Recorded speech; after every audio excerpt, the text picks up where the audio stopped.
What would you do if you found out there was an artifact used in hundreds of exorcisms around the world in your home? An object that became a catalyst for negative energy, for all things evil. A powerful weapon that poses great danger. Picture having a grenade in a house full of children. Yes, it could provide protection in an emergency, but it also represents an imminent threat to everyone around it. That's how the priest explained it to us. I couldn't possibly recount all the paranormal things we saw while we waited for the priest who knew my grandmother to arrive in the city. But he got there just in time, because things at home kept getting worse. My brother's girlfriend visited the day before the priest arrived. When she called him from outside, my brother peered out the window and waved. When she entered the house, she asked about me, but I wasn't home. I was at my godmother's. But my brother's girlfriend swore she had just seen me when my brother waved from the window. She said I was on his back, arms wrapped around him, throwing my head back and laughing. My brother had been very reluctant to talk about what was happening to us, fearing what people might think. At that point, he had to explain everything, but, well, his girlfriend didn't take it seriously. And here, I want to stress again how hard it is to share these kinds of experiences, because even people who believe, who have seen things, have a limit to what they're willing to believe. We tried to stay out of the house as much as possible until the priest could advise us about what to do, because at that point, we were naive enough to think that by keeping our distance, we'd be safe. My brother was going to stay with his best friend who lived nearby, but after hearing the Harlequin bells again, he decided to spend the afternoon at his girlfriend's, on the opposite side of the city. He felt better the more distance he put between himself and those damned bells.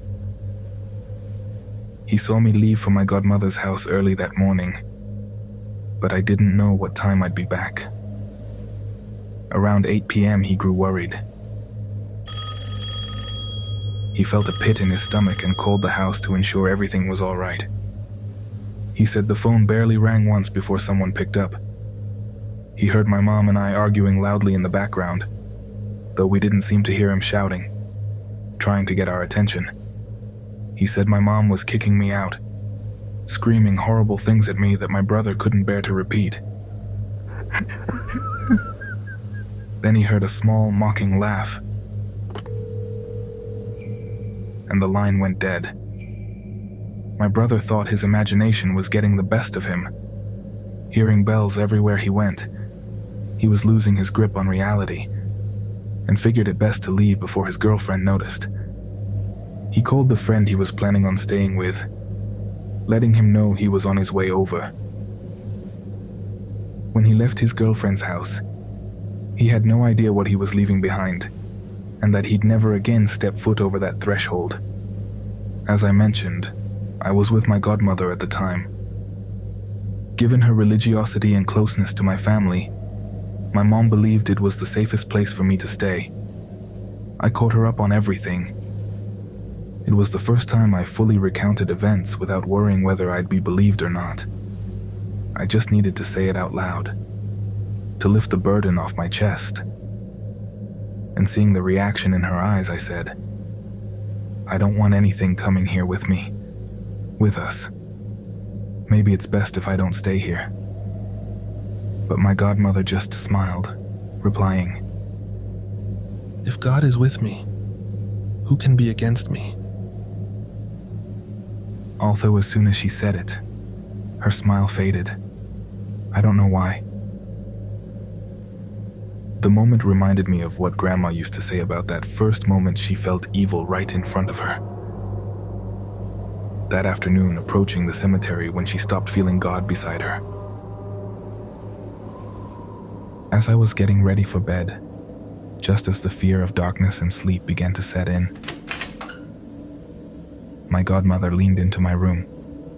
She motioned me into the hall with her. I followed, but I couldn't see where she had gone. Suddenly, I turned to see her quickly enter another room. An empty room she didn't usually sleep in.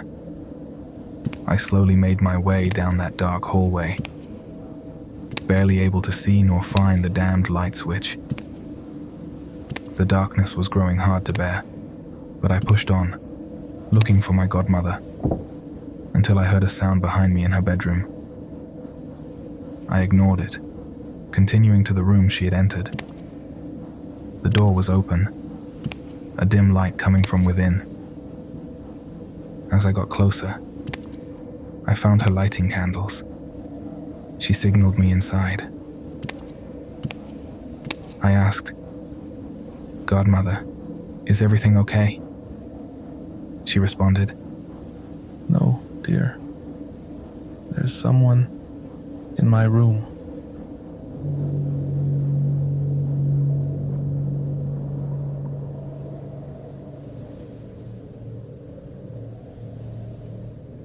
My mom was with one of her sisters when my aunt called her, letting her know the priest had left early and would arrive around dawn. "He's headed your way," she said, asking my mom to meet him immediately. She didn't want them alone in that house a minute longer. Her plan to stay away from the property that night had been ruined, but my mom appreciated the priest's willingness to rush over to a house overrun by evil spirits. But that was his calling after all, wasn't it? To battle evil in this world. My mom and aunt hurried to the house, though my aunt refused to linger. She wasn't easily spooked, but things had escalated past the point of foolish bravery. Before my mom went inside, our neighbor and her elderly dog greeted her. "I don't know how that poor thing is still alive. It can barely make it around the block." "I was just about to call you," she said. "I knew you weren't home because your kids have had the TV blasting since the afternoon." My mom chose not to tell her the house was empty.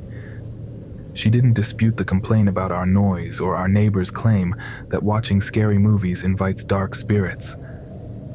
Unlike me and my brother, my mom still cared what the neighbors thought. She wanted them to not view us as the weirdos on the block, but to keep cordially chatting with us when this whole nightmare was over, because we still believed it would pass.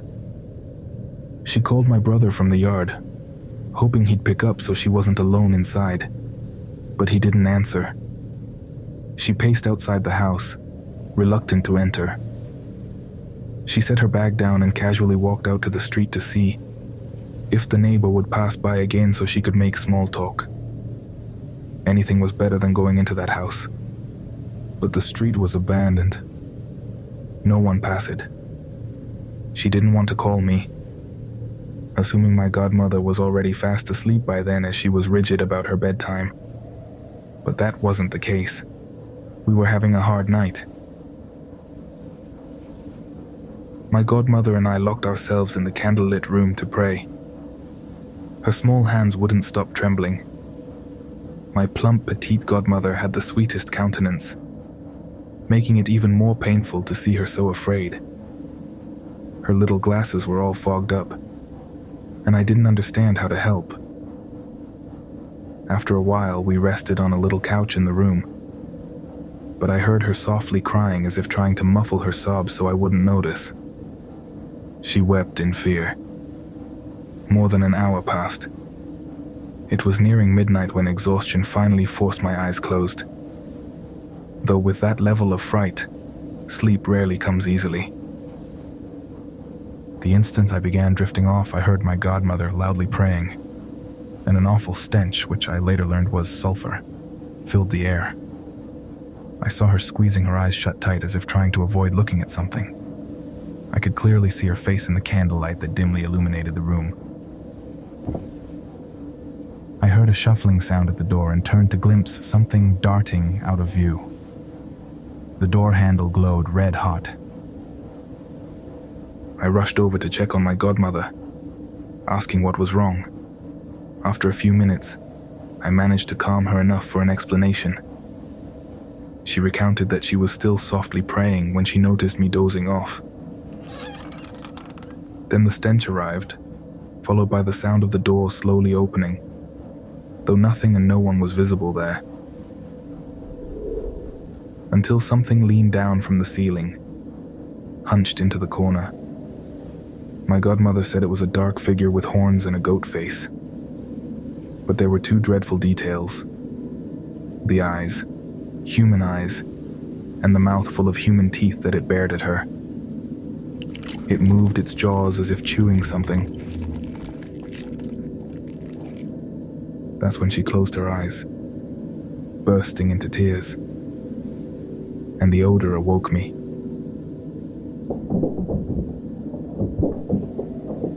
There were noises outside the room of someone or something rummaging through the house. I finally convinced my godmother we had to leave, that we couldn't stay there. No, this is my home. My home, she repeated, even as I helped her into a coat to face the cold front that had blown in. We slipped out the back door, running from the house without looking back inside, where it sounded as if someone was still snooping about.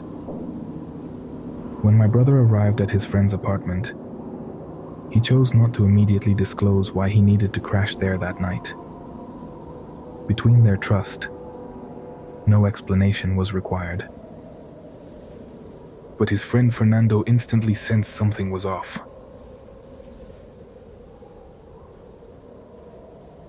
Do you believe in ghosts? My brother asked, realizing they'd never breached the topic before. His friend replied, Sure, there's two here. My mom says so anyway. I've never seen anything myself. She says they're the old couple who built this place. As he chattered on, my brother grew anxious, wondering if whatever that damned crucifix provoked had attached itself to him. The last thing he wanted was to hear about the home's history of hauntings. Oblivious to the distress it caused, Fernando merrily recounted the tales until my brother had a full-blown panic attack, same as the one he had the other day, when he realized that damned Harlequin had returned. He sat down, trying to regain his breath, as Fernando called for his mom before hurrying for water. His mother rushed into the room in her nightgown. As my brother focused on slowing his breathing, he felt hands firmly clasp his shoulders comfortingly until Fernando returned with his mother, and found my brother alone. No one had touched him. I need to go home. We have to go to my house, he stated. Fernando grabbed his keys without question, and they quickly left.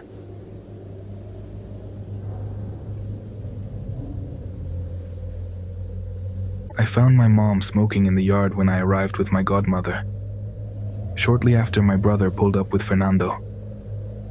His wide-eyed friend kept glancing around, making it evident from all our faces, especially my godmother's, that something very abnormal was occurring. Since we were all together, we hesitantly headed inside. My godmother insisted God had placed her there to help us get through this and provide the faith we were losing more of daily.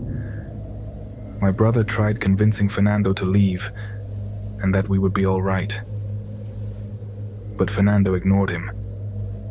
He called home to say he wouldn't be back, that he was spending the night out.